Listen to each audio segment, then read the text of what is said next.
In 2003, he was invited in a talk show, and he imagined why not make a sketch, a funny sketch about Zionist settler. Vous déconnez avec Mohamed VI? Ça m'arrive de temps en temps. Oui. Il est très drôle. Hein. Mais ça, on le sait pas. Vrai, vous êtes plutôt groupie ou bouffon du roi? Les deux. Les deux. Ouais, vraiment. C'est pas le roi du Maroc qui est venu là, mais on a un camarade à vous qui est venu dire qu'il fallait vraiment pas vous inviter. Il voulait vous le dire en face, mais il s'est quand même mis une cagoule parce que il hésitait. Monsieur Foziel, vous avez invité sur votre plateau l'humoriste musulman Jamel Debbouze. Bravo, de mieux en mieux. Le service public. À l'heure où le terrorisme, monsieur international, menace nos femmes et nos enfants, vous trouvez judicieux d'offrir la parole à ce moudjahidine du rire.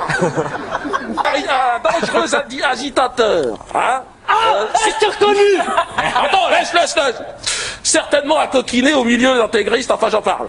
Qui vous dit qu'il ne cache pas sous son blouson je ne sais quelle bombe artisanale. Imaginez qu'il se fasse sauter en direct. La présence de Jamel Debbouze sur ce plateau est une provocation insupportable. Un acte antisémite auquel il vous faudra répondre, monsieur Fogiel. Je me suis récemment reconverti au fondamentalisme sionisme, enfin bon, pour des raisons qui sont purement professionnelles, enfin spirituelles. J'encourage les jeunes gens qui nous regardent aujourd'hui dans les cités pour vous dire, convertissez-vous comme moi, rejoignez l'axe du bien, l'axe américano-sioniste. C'est un peu une improvisation peut-être, non? Attends, Nathalie.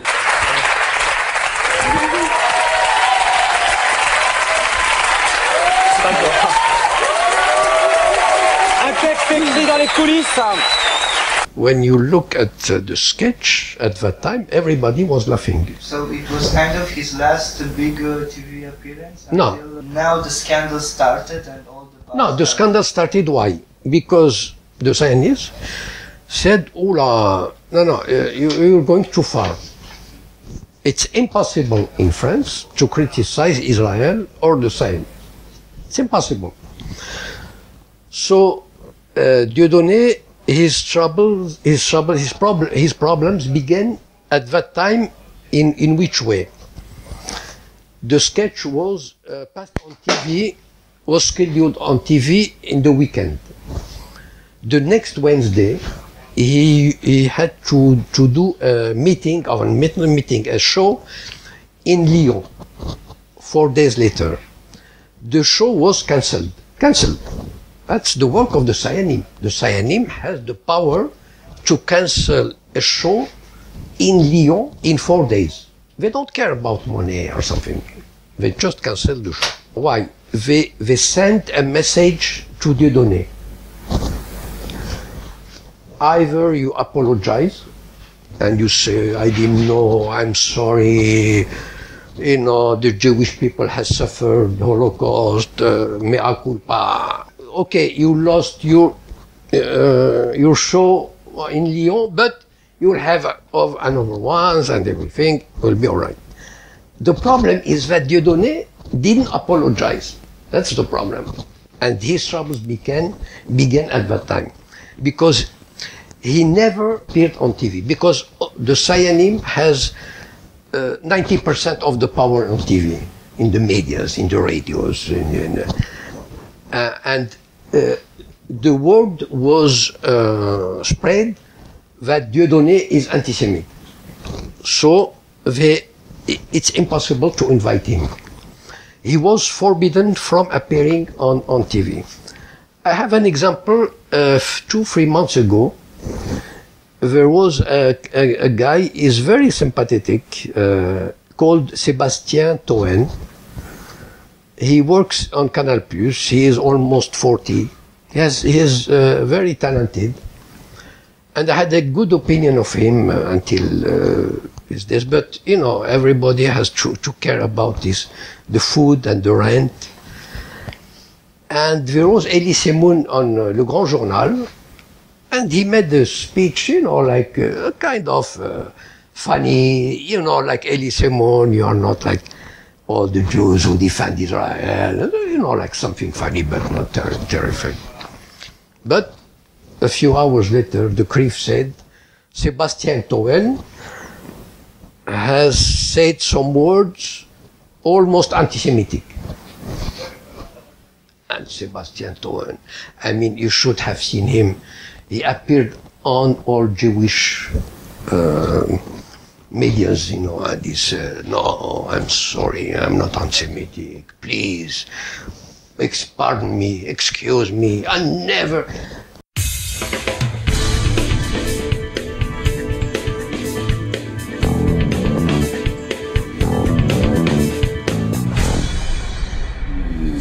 Donc, Jean-Marc Moscovitz, président d'Europe Israël, je suis à l'origine de toute cette affaire, puisque c'est... Ah, c'est vous? C'est moi, oui. C'est moi qui ai visionné, qui ai fait un article, Ah bah merci. qui a alerté le BNVCA, qui a lancé une pétition contre vous.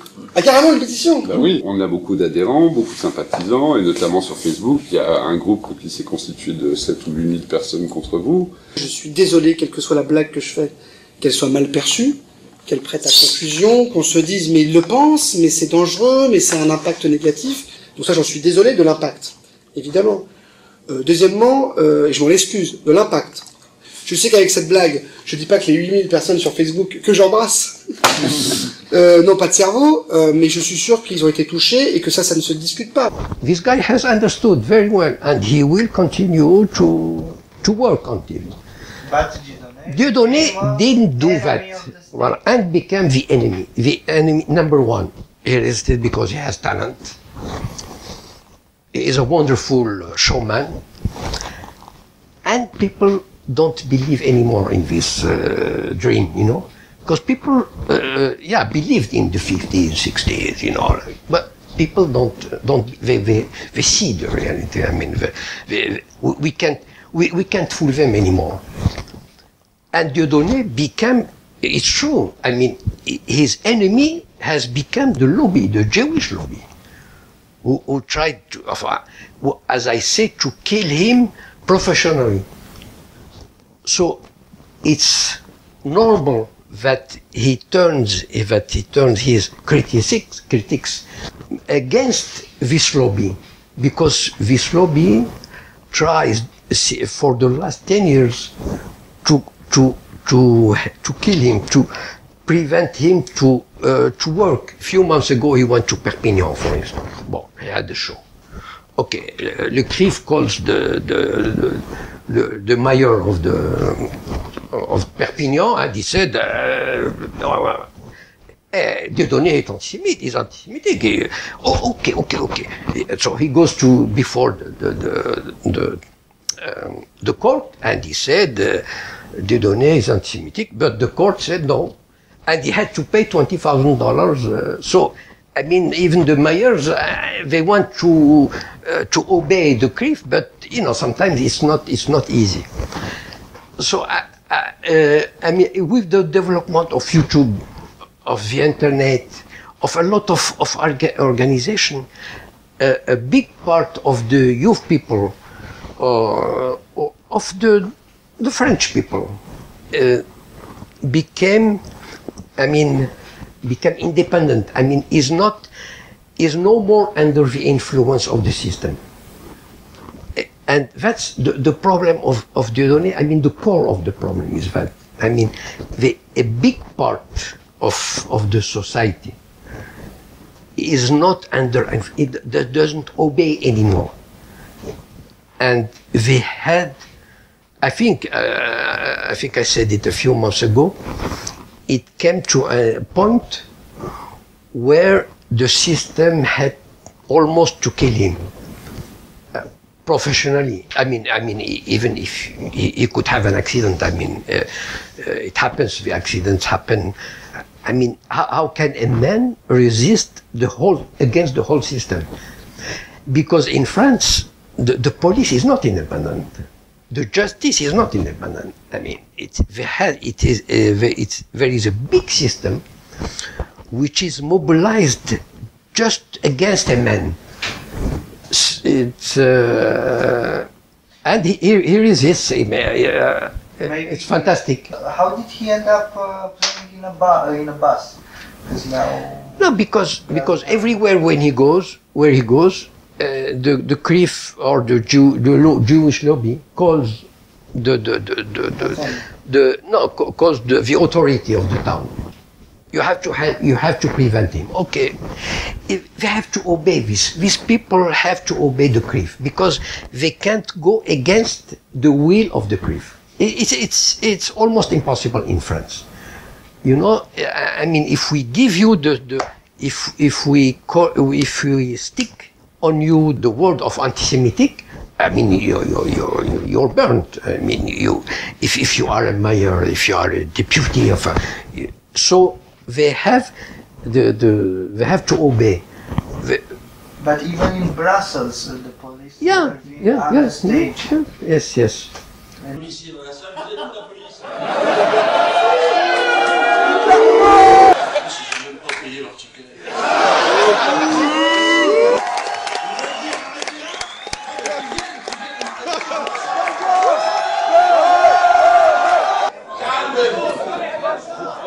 D'accord! Pas de violence, s'il vous plaît, évidemment. Ce sont des agitateurs de l'extérieur qui viennent, évidemment, pour essayer de justifier. Et voilà, ce sont des policiers en civil qui énervent. C'est fatigant. Et c'est... Arrêtez. D'accord. Il y a 6 cars et une autopompe. Les gars, s'il vous plaît, calmement.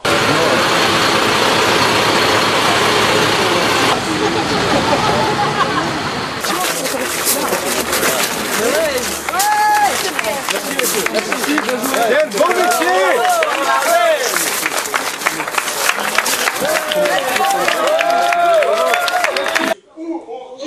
Calmement. Arrêtez de vous inquiéter. Non. Calmement. S'il n'y a pas de guerre, c'est chez moi. Je vous accueille gentiment. Bien sûr. Gentiment, je vous accueille. Calmement. Pas stressé. Déjà, effectivement, vous pouvez l'accueillir.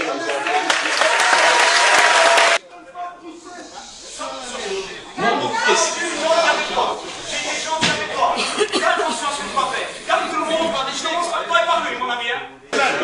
Il faut que ça se calme, que ça se fait calmement. Parce que ce que je veux dire, c'est que à ce moment-là, moi je te dis, on est nombreux aussi, tu vois. Là, apparemment, ma propre équipe me dit que les CRS veulent rentrer, veulent taper tout le monde. Moi, ce que je dis, c'est qu'on va certainement arrêter pour éviter. On pourrait, vous avez vu l'ambiance générale.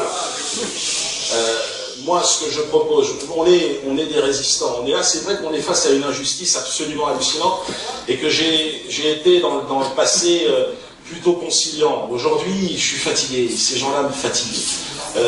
Ils m'empêchent de travailler, ils m'empêchent de m'exprimer. On est là pour rire, on est là pour rigoler. On m'envoie des cartes de CRS, j'ai rien fait. Putain, est-ce qu'ils n'ont pas de boulot, ces gens-là? Bon, qu'est-ce qu'ils font en même temps? Il y a cet homme qui est là tout d'un coup sous pression, je le comprends, il a eu la gentillesse de nous accueillir. Et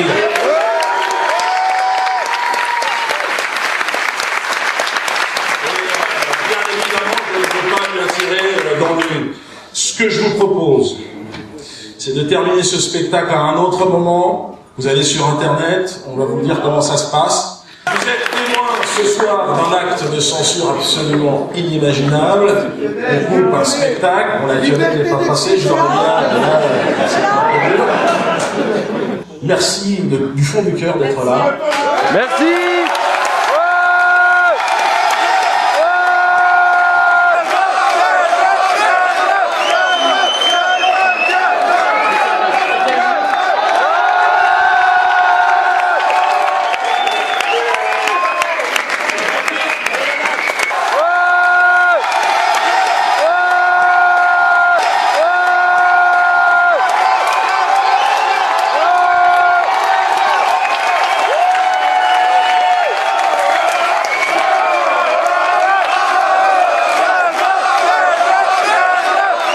It's not only the lobby who calls on the phone. Imagine all the Sayanim in all the ministers, in all the industry of the movie, the industry of the songs, the industry of theaters. They are everywhere, Sayanim. They are everywhere. and the Jews have good jobs. These Jews, they have good jobs everywhere. So they put their energy together to help to prevent him from working. You have to imagine all these hundreds, thousands of people working together just against a man. You know, you see. Well, you have, for instance, you are in Marseille. You have une salle de spectacle. A venue. Yeah. Okay. And you work with whom? You work with singers. You work with people from Paris. But 50% of these people are Jews. You want to make business? Dieudonné, don't take him, please. Oh, okay. That's how it goes. Who have money, who have influence, you need them. One day you will need them. So, if we ask you to, okay, Dieudonné, well, even if, okay, you say, well, Dieudonné, it's finished. And that's how the system works against this man. Dieudonné was not the only one in the history of France, seen other humorists challenging the establishment. Can we speak a little about Coluche? Yeah, Coluche, his troubles began when he wanted to be candidate to be president, for the presidency. Fin 1981, la France se prépare à un duel Giscard-Mitterrand pour la présidentielle toute proche, quand un beau jour du mois d'octobre, un nouveau candidat veut entrer dans la danse. Coluche a de plus en plus envie de se présenter à l'élection présidentielle. Comme on a voté pendant 30 ans pour des gens compétents et intelligents, je propose aujourd'hui qu'on vote pour un imbécile qui n'y connaît rien, c'est-à-dire moi. Une campagne pour tous ceux qui ne peuvent pas s'exprimer, une campagne qui inquiète le pouvoir en place, dira-t-on. In a few days or in a month, he was all credited of 10 or 12%. Une candidature qui recueillera jusqu'à 15% des intentions de vote, soit à l'époque bien plus que beaucoup de candidats qualifiés de sérieux. It was fantastic because he showed how politics is a game in the hands of powerful people. And there were a lot of pressures on him, especially from the socialists. And even, well, some people say threats. I don't know, but and he gave up. Malgré un mot d'ordre plus qu'explicite, Coluche se lassera des pressions, de certaines intimidations, voire de menaces physiques. Avril 81, Coluche mettra à sa façon un terme à l'aventure. À partir du moment où ça m'a pu faire rire, évidemment, ça se gâte un peu, quoi. He gave up after 1 month or 2 months, I don't remember. I heard, I read that there was some very, very big pressure on him. Because he really endangered, I mean, not only the left, but the system. The system is based on what? The credibility that you have the choice between A and B.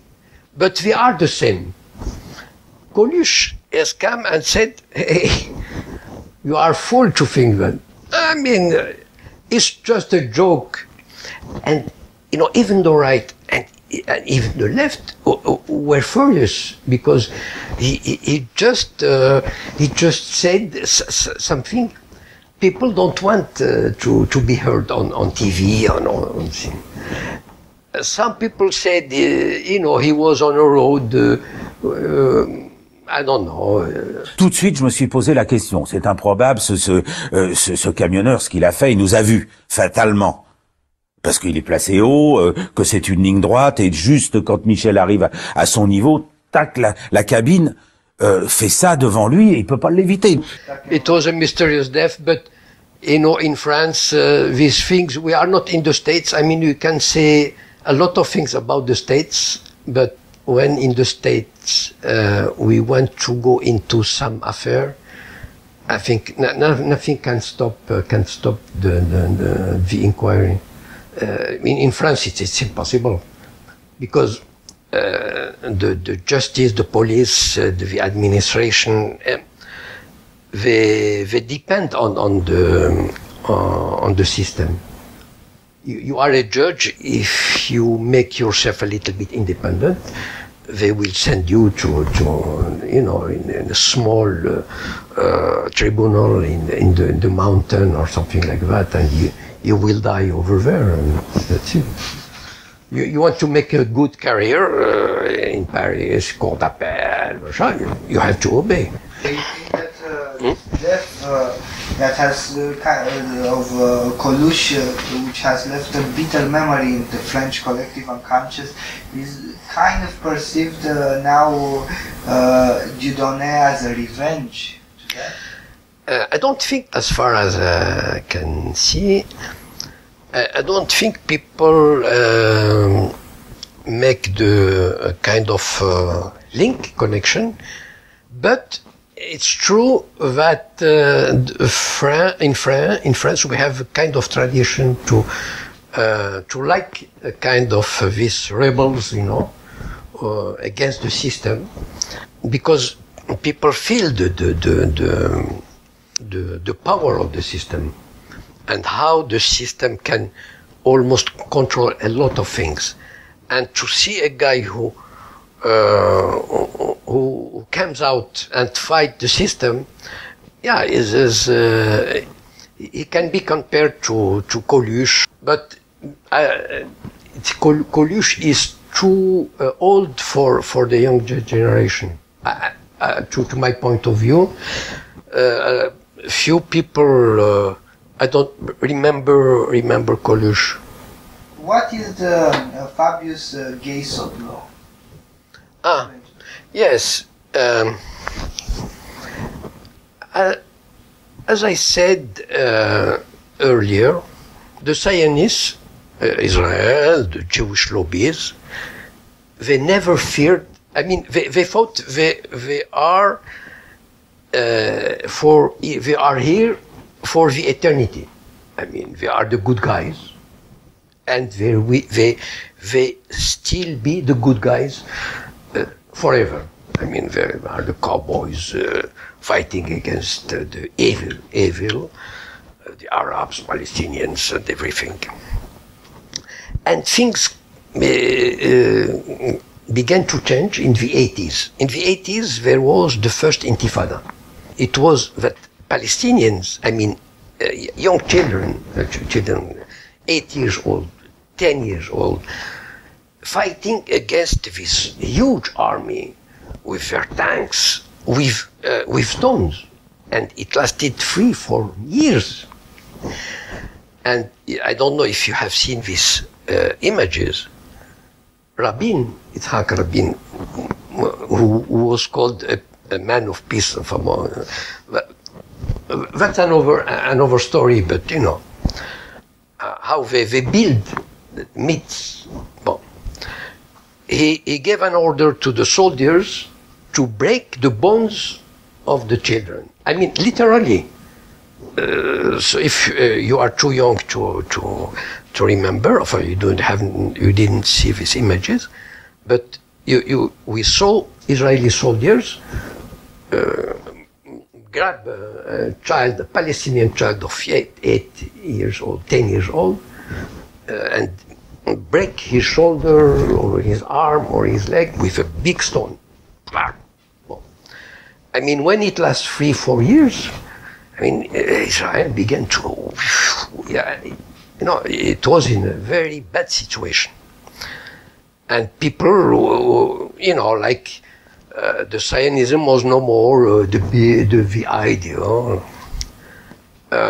So the French Zionism pushed for a law called Fabius Guessot, because Fabius was a socialist and Guessot was a communist, was a minister of the government at that time, of Mitterrand, and they voted a law saying that any denial of the Holocaust, of the gas chambers and everything, is a crime.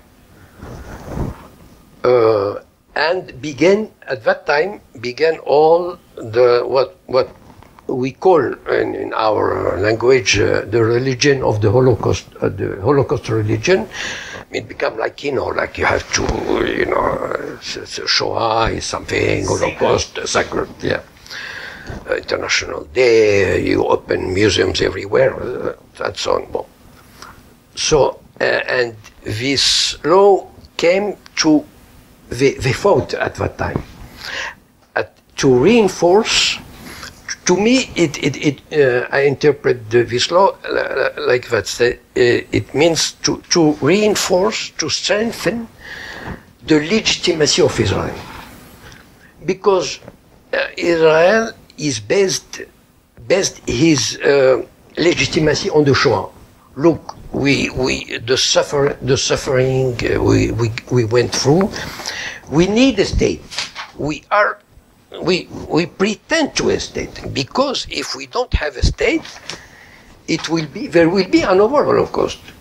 So don't criticize the Holocaust. I mean, can you imagine the only historical fact in the history of humanity? The only historical fact is defined by the law. The law told you, I mean, you can say there was no French Revolution, there were no Indians. You can say everything. You can say the earth is flat. No. But there is a historical fact, the Holocaust. You are forbidden to say there were 4 million instead of 6 or no. No, the law said that. Enseignant et politologue états-unien, fils de survivants du ghetto de Varsovie, Norman Finkelstein est connu pour son ouvrage « L'industrie de l'Holocauste, réflexion sur l'exploitation de la souffrance des Juifs ». Unthinkable to have a law like that in the U.S. I mean, the level of cowardice and stupidity is just breathtaking. What can you say about a country that thinks BHL is a philosopher? I mean, come on. This is not serious. At least in the United States, we don't pretend to have philosophers. So, the law is ridiculous. Everybody should have the right to say what they want, and if it's wrong, then you show them where it's wrong. But the state shouldn't decide what is truth, and that should be left to each person to decide for him or herself what's true and what's not. I mean, stops historical research. Exactly. I mean, there is no another example in the world, in the history of humanity. You can see the power of the lobby, of the Jewish lobby, of the Zionism. So they pretend to stop the criticism of Israel because they protect themselves always behind the Holocaust. The problem is that to a certain extent, it looked like, in French we say a false good idea or something like that. But, because a lot of people say, okay, if it's forbidden to talk about the Holocaust, it means that it's a fake. Because if it's true, well, let's talk about it. I mean, and the problem is that when they push to the point that even not only the Holocaust, not only the negationism, but also a certain criticism of the Zionism. For instance, in 2002 or 2003, the government asked a writer, a famous writer who got Prix Goncourt, but who is he's not Jew, but he's a good friend of Bernard-Henri Lévy and the system. and he wrote a report saying that every criticism, violent criticism or strong criticism against Israel is equivalent to anti-Semitism. It means that all this apparatus has only one goal: to protect a state as of Israel who is confronting a delegitimation and a boycott.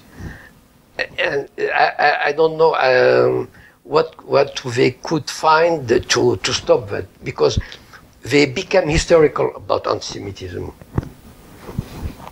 Okay, and about the lawless technology, who was very affected by this Faurisson?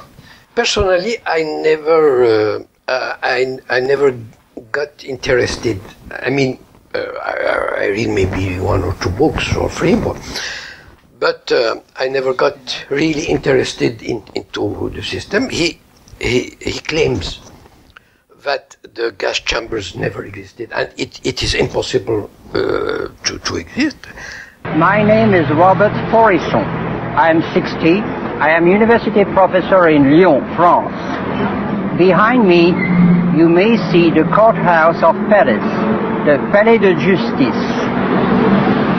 Faurisson then published a book in which he tried to prove that the Nazi gas chambers never existed. A communist is a man, a Jew is a man, a Nazi is a man, I am a man. Are you a Nazi? I am not a Nazi. How would you describe yourself politically? Nothing. To me, he has the right to say that. I mean, if we don't agree, you bring the proofs. But yeah, the system prevents him to say that, because there is a law. There is a law protecting Israel. And this law happened because of him, or after? No, I don't remember, but in the 80s also they began. You know, you have a man, I forgot his name, in Canada, who was jailed also because of negationism, because he said gas chambers don't exist. So the Zionim all over the world try to prevent this kind of contest. I consider that the Holocaust did exist. Well, millions of Jews died. Okay, I don't know how many exactly. I don't know how in which circumstances, but my position is that it is a historical fact which has to be analyzed, criticized, like any other.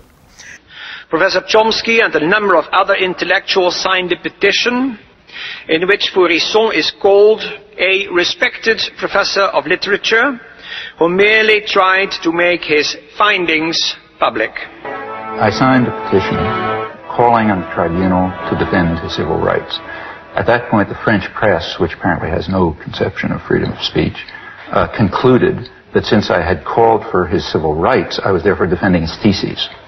Things have reached the point where the French intellectual community simply is incapable of understanding the issues. At this point, it's just going to confuse matters even more. I do not think that the state ought to have the right to determine historical truth and to punish people who deviate from it. I'm not willing to give the state that right, even if they happen to But are you denying that the gas chambers ever existed? But I'm saying if you believe in freedom of speech, you believe in freedom of speech for views you don't like. I mean, Goebbels was in favor of freedom of speech for views he liked, right? So was Stalin. If you're in favor of freedom of speech, that means you're in favor of freedom of speech precisely for views you despise. Otherwise, you're not in favor of freedom of speech. I haven't the slightest doubt that every commissar says, you're defending that person's views. No, I'm not. I'm defending his right to express them. The difference is crucial, and the difference has been understood outside of fascist circles since the 18th century. I don't mind the denunciations, frankly. I mind the lies. Well, I mean, intellectuals are very good at lying. They're professionals at it. You know, vilification is a wonderful technique. There's no way of responding to it. If somebody calls you, an anti-Semite, what can you say? I'm not an anti-Semite. Or, somebody says you're a racist, you're a Nazi or something. You always lose. I mean, the person who throws in the mud always wins because there's no way of responding to such charges. What's the point? The real point behind that is defending the defense of Israel. Because everything goes back to this essential point. Because Israel, this legitimacy, is based upon the Holocaust. Even the Israeli society is built in this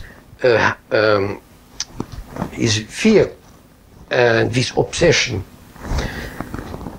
And that's why they build on and on with history, and that's what bothers me. I mean, okay, if there was no the problem of Israel, I could admit that okay, Holocaust, something terrible which happened, one of the most terrible. Okay, I mean we could admit it. It's not a big deal, but the problem is that behind this there is Israel. And every construction around the Holocaust has an ultimate goal to defend Israel, to defend his legitimacy. And that's why I am against this utilization of this tragedy.